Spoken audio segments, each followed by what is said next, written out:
नमस्कार. मी सौ प्रतिभा खसाळे, यवतमाळ.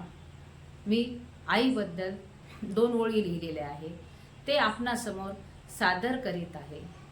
आई ही किती मोलाची असते आणि आई म्हणजे काय याचं दर्शन या 2 ओळीमधून घडवणार आहे. आई तुझ्याबद्दल लिहायला बसले, आई तुझ्याबद्दल लिहायला बसले, पण शब्द अपुरे पडले, शब्द अपुरे पडले. आई तुला समजण्यास, आई तुला समजण्यास जन्म कमी पडले, जन्म कमी पडले.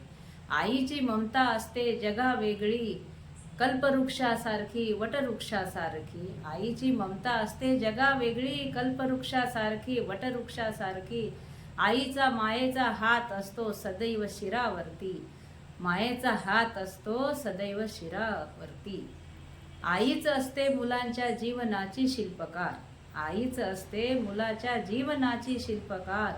आईच्या वात्सल्यरूपी प्रेमाने होई जीवन रंगतदार, होई जीवन रंगतदार.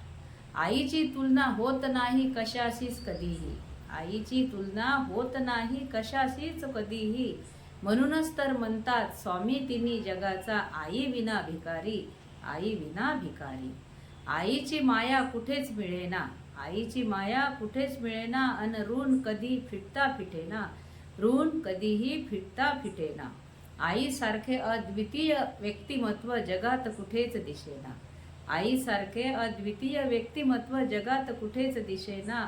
आईच्या शब्दातच आहे दडलेला अर्थ, आईच्या शब्दातच आहे दडलेला अर्थ.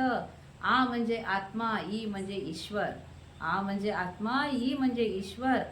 मिळत असते आशीर्वाद रूपी जगण्याचे बळ आयुष्यभर, जगण्याचे बळ आयुष्यभर. धन्यवाद. संपूर्ण मातृशक्तीला सलाम.